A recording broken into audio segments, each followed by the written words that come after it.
Welcome back to the show. We are on location at the Service Sports Center. We're here with the Malenka Festival Dance Group, and with me here now is Susan and Michelle. Thank you so much for being on the show today, ladies. Thank you very much. Now, I understand you have a very exciting festival coming up this weekend. Why don't you tell us a little bit about it? We are very excited to be hosting our 6th annual Ukrainian Dance Festival at the Vikjuba Community Theatre. We are so excited to have 22 dance clubs bringing 554 dancers to our facility. And Michelle, how long does it take to prepare for a festival like this? Usually our kids start preparing when we first start dancing in the fall in September. They'll start gearing up for festival. So everything kind of culminates into the spring and into festival season. What do you think festivals like this add to a community like Lloydminster? For Lloydminster, we have such a beautiful facility. We know that a lot of dance groups come because of our facility. They know that they're dancing on a professional stage, being treated like an actual professional dancer already. And it's such a treat to be in that environment and to have the support and enthusiasm of the community by providing scholarships and just providing the opportunity for the kids to experience their dance. Well, why do you think it's important to have sort of Ukrainian dance groups? We have a very large Ukrainian population in our region here. Why do you think it's important to preserve the culture through dance? I think it gives children and participants an opportunity to experience culture whether you're Ukrainian or not. We have a lot of dancers who are in our group who are not Ukrainian, and that's a very common thread in a lot of dance groups. It's a chance for them just to see a little bit more of what their forefathers may have done back in the old country, as we used to say. But it's also an opportunity for them to celebrate and go with the new changes. Music has, of course, progressed in the Ukrainian culture. We have a lot of contemporary Ukrainian artists who now, their music is now used in Ukrainian dance, and it just brings a lot of excitement to the dancers to have the opportunity to do authentic old and new, exciting contemporary music. Now, like I was saying earlier, we do have a large Ukrainian population here, Michelle, and do you get a lot of feedback from other people in the region who are like, hey, I really enjoyed your festival? We do, and actually our Malenka Diamond Dance, our New Year's, the Ukrainian New Year's celebration, seems to draw a lot of people in. We get a lot of maybe non-Ukrainians that like to come and celebrate that with us, and we get to share then with them. So it gives the kids a chance to share kind of their culture with everyone else through dance. Is this sort of a way for some families to preserve their culture, do you think? I think it is. The club was initially started 37 years ago with a number of people in our community, two very, very important people, Pat Stelmaschuk and Ed Lemko. They were part of the forming committee, and they wanted to ensure that Ukrainian culture, both the food, of course, because everyone loves food, dance, and a lot of other traditional things like glass painting, wheat weaving, Ukrainian egg writing, pisanka making, all those kinds of things. The children have, over the years, had the opportunity to participate in that as well.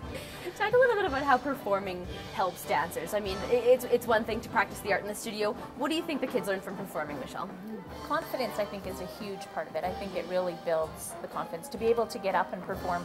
There's times when they've been like Telemiracle, that's a huge audience, and especially when you're on television, that to have the confidence to get out there and perform, and team building. You know, you need to work in a group. You need to have your own skills, but you need to be able to use that in a group setting.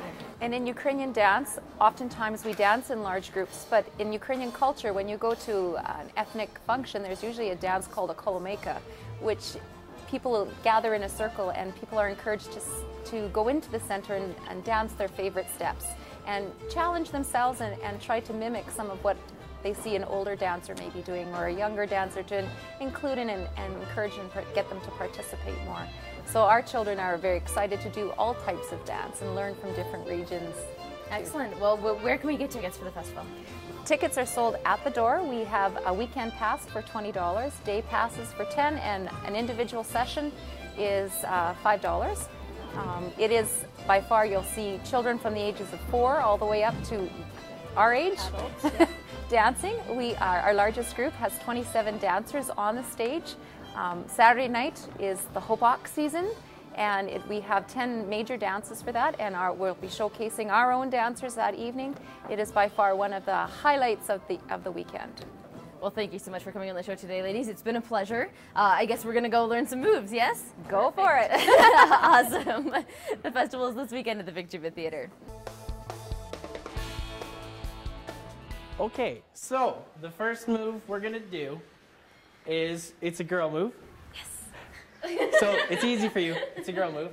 So all you have to do is you have your arms out like this. Okay. And your feet. Everybody put your hands out. And your feet, yeah. Like that, like that. And then you go like this. Back and back and back. And you keep going. And then, yeah, and then faster.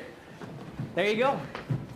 And that was the girl move. And then a guy move, which I do, obviously. We have our heels out like this, and we go down and then kick. Down, kick. Oh, okay. So you want to try that? Yep. Down, right foot. Down, left foot. You even point your toes. Nice. You have to have your arms out like this. Straight? Perfect, yeah. Okay. And then down, kick. Down, kick. That was Awesome. hard. That was hard. Maybe we should try something a little harder then. Okay, this one's a little tricky, so Okay. I'm just gonna show you. So you want to prep like this. You want to jump back like that, Yeah. and then open up, and then take 2 steps. 1, 2, and then jump in the air and touch your toes. I'll show you. Okay, first. I'll show you go first. ahead. So you go like this. 1, 2, and in the air. You might have to try it again. Oh. All right. Okay. So you go like this, back, 1, 2, jump. Yeah, it's just that last part. Oh, that's easy. I'm sure you can do it. Can anyone else do it? No. Oh, come on, guys. Okay. Another move. These are called chaînés, and all you do, it's just like spins, but they're called chaînés. So all you do is you spot at one thing, so like the big fan over there, and you just spot like this, and you keep spinning. I can do that one. You can do that one? I can. Okay. So just look at Do you me. keep your hands straight? Keep your hands straight. I know this one from ballet class. You do. I do. Wow. How's that? Wow. That was good. Wow, you may as well just continue dancing. You're just that good. Thank you so much. You're welcome. That was awesome. It was a I will pleasure. show off my moves maybe this weekend at the You festival. probably should.